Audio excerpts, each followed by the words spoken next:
Selamat datang di X Undercover. Diharapkan kepada penonton setia X Undercover untuk menonton sampai akhir.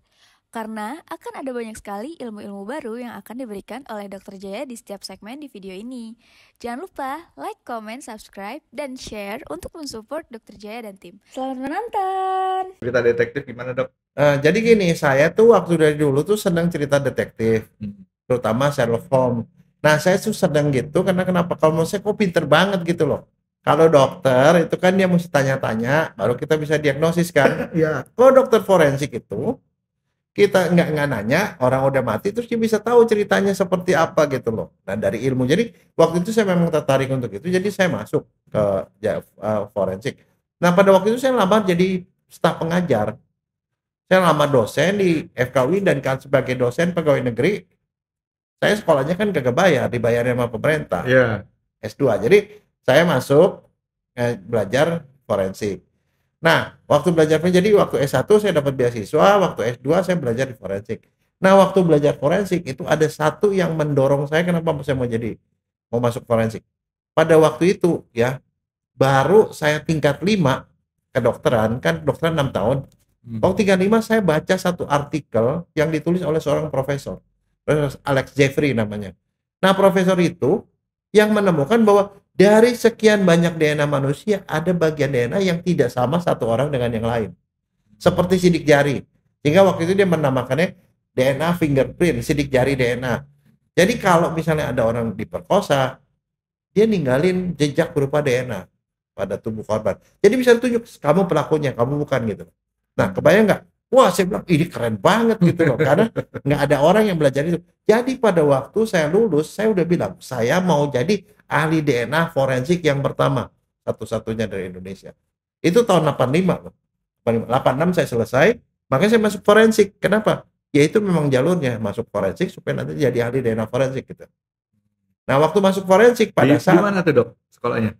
Nanti dulu, saya masih sekolah di ini dulu nih, di FKUI, belajar forensik. Pada waktu saya sekolah S2 itu, ada saat teman-teman lain belajar kalau orang mati kayak begini perubahannya, begini, saya udah belajar DNA.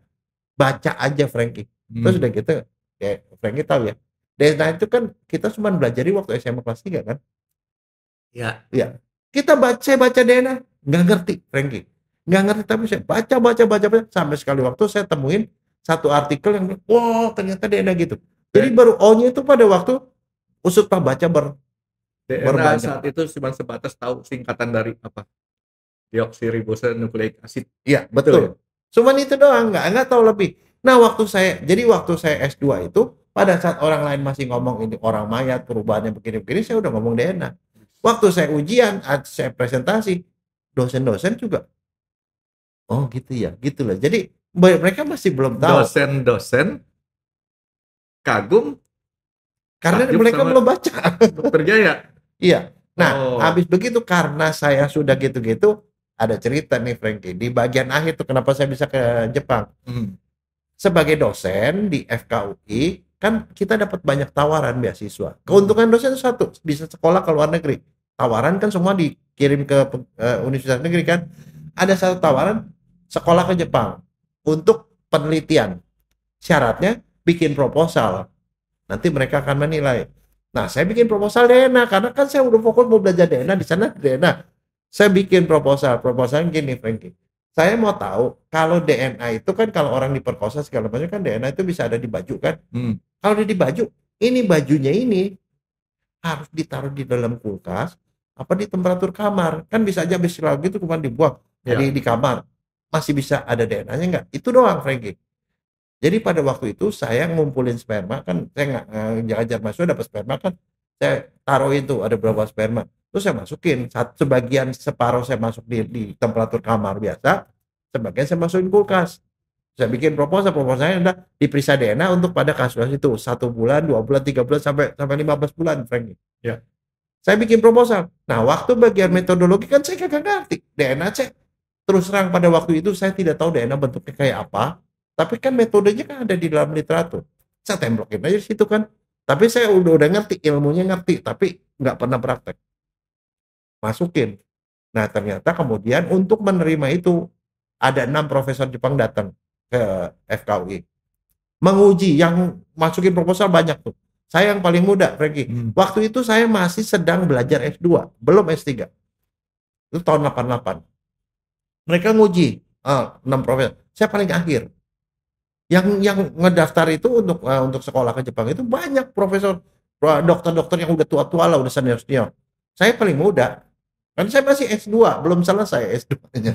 Terus ditanya, saya terakhir. Ketemu profesor, saya yang ngari-ngari juga. Dia tanya, pertanyaannya tajam, Frankie. Saya lihat dari semua proposal kamu itu yang paling canggih. Di Jepang sendiri, ahli ke DNA forensik ini masih baru awal. Mereka baru kirim orang ke Amerika, belajar, baru balik. Dia bilang, kamu sudah bikin proposal kayak begini. Saya mau nanya, kamu pernah periksa DNA? Enggak, saya bilang. Belum pernah. Kamu pernah lihat DNA? Enggak pernah. Pernah ekstraksi DNA? Enggak pernah. Lo bagaimana kamu begitu? Kamu mau kerja apa katanya? Terus saya bilang begini. Terus dia bilang, ya kayaknya sih kita nggak akan terima. Terus saya bilang, nothing tulus kan? Tapi biasa kan kalau orang mau dihukum mati kan ditanya, apa pesan terakhir?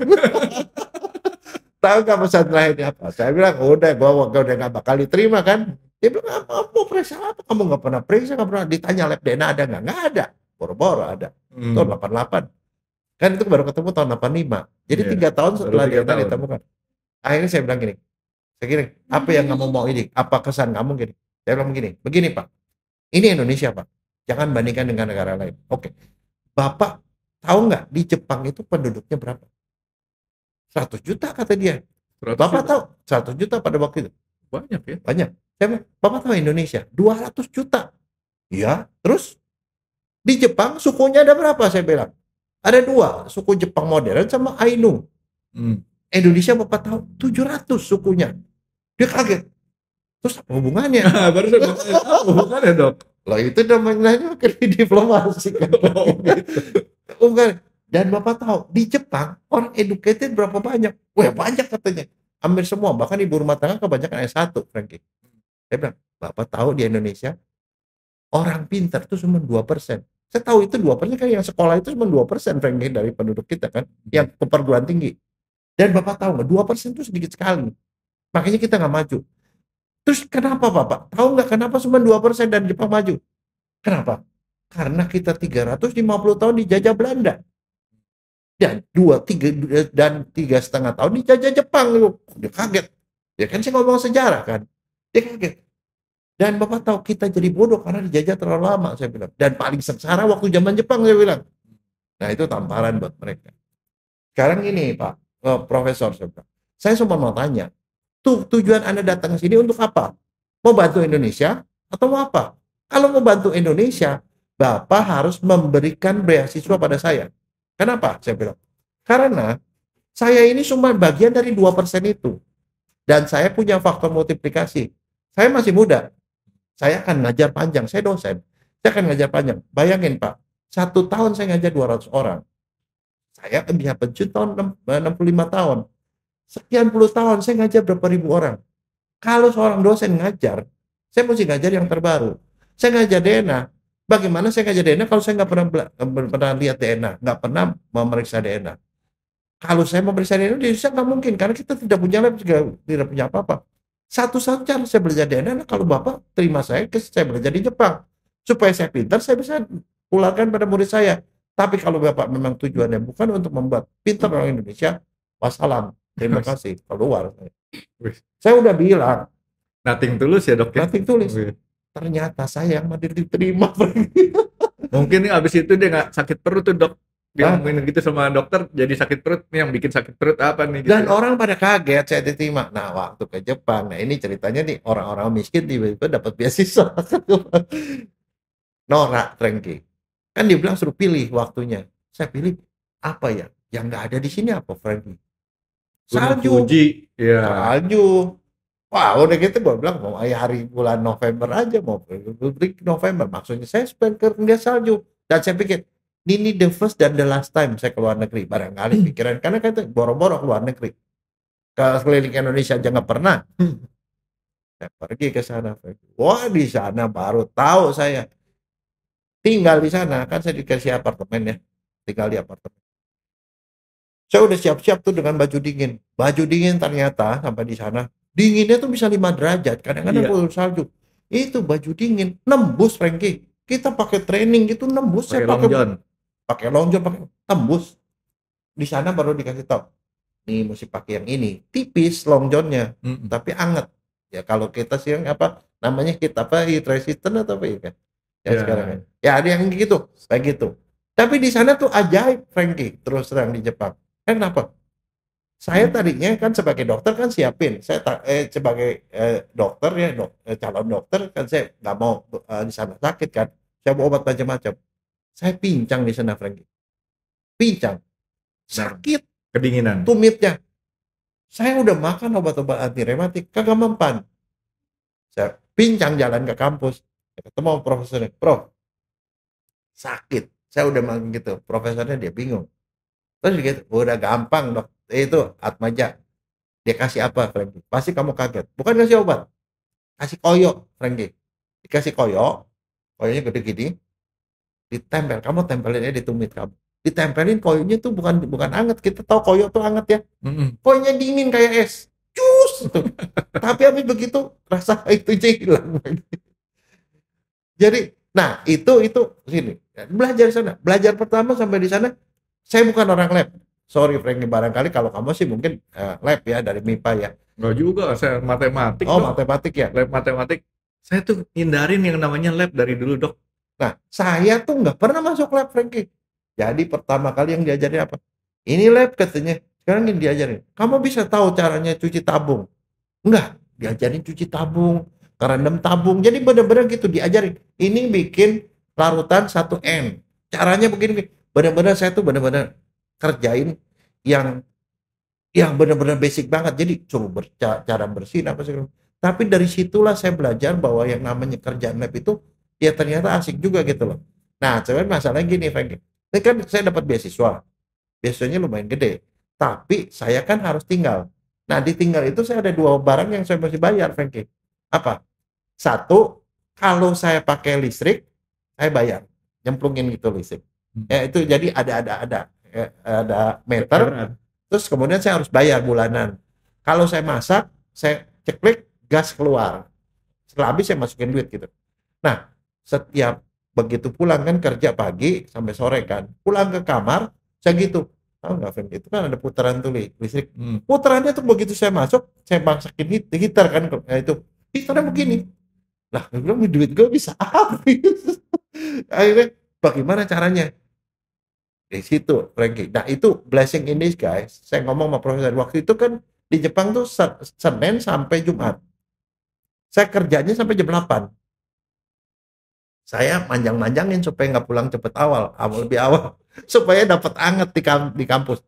Orang Jepang pulang jam 8, dan di sana saya baru tahu kalau di Jepang itu, kalau kita mau pulang, kalau belum pulang sama profesornya nggak pulang, Frankie.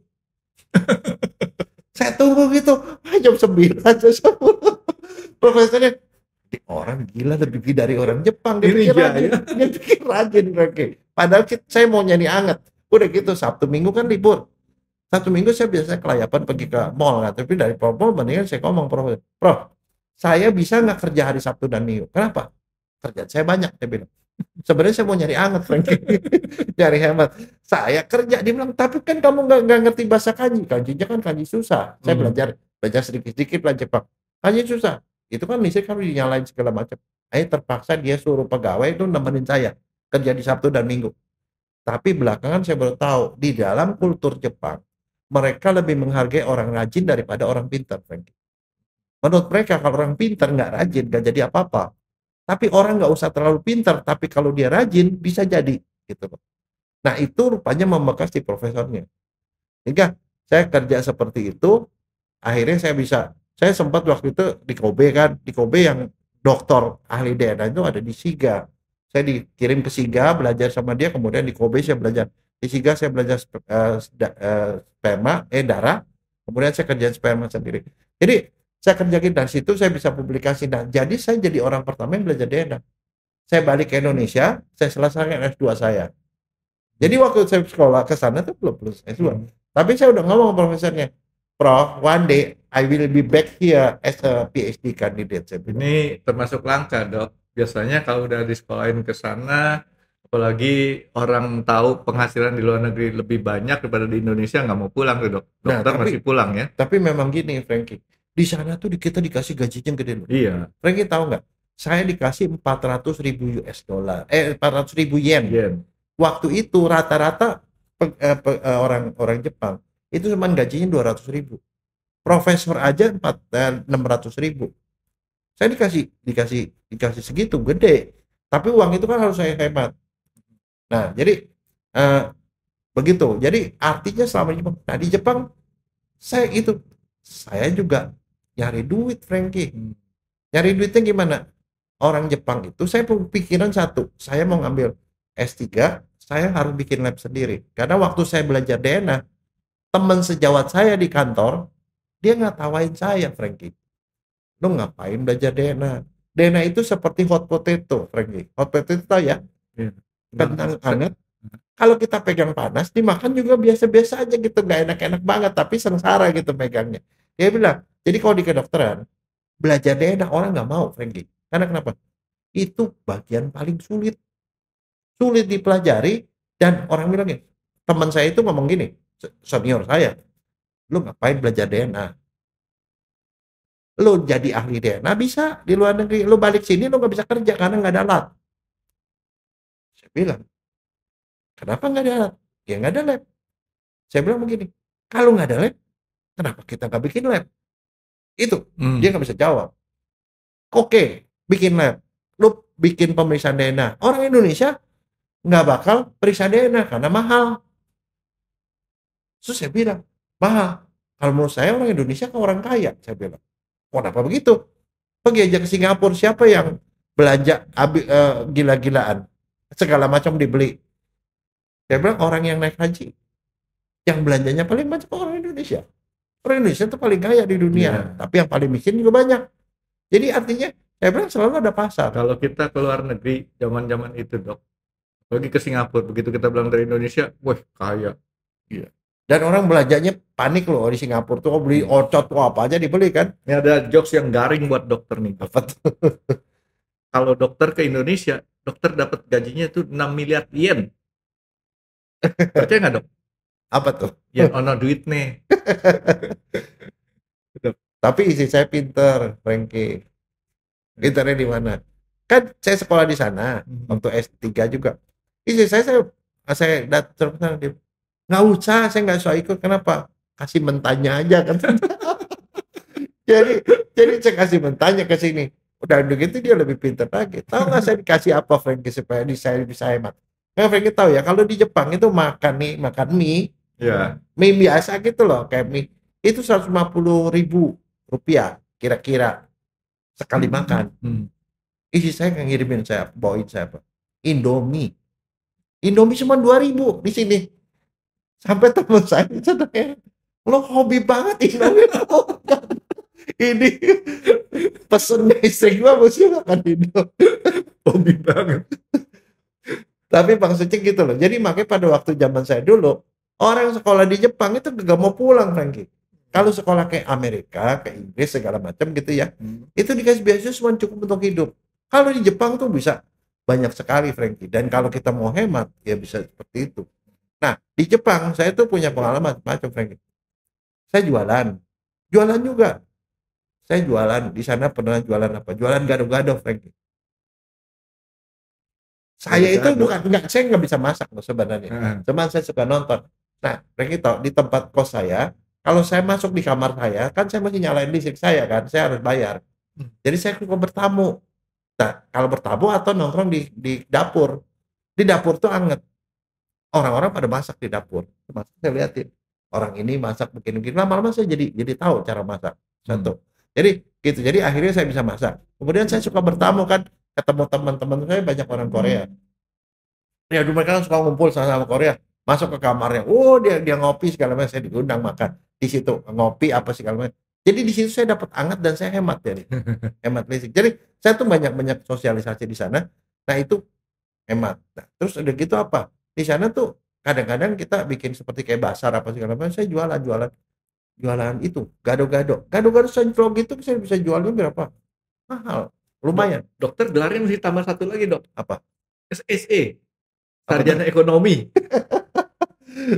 Saya jual itu udah gitu, saya cuma kasih namanya keren-keren, Frankie. Pasti kamu bingung. Saya nggak jualan nih. Jualan. Saya kalau belanja tuh pergi ke Chinatown.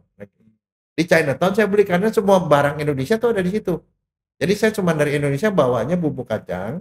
Di sana saya beli di Chinatown.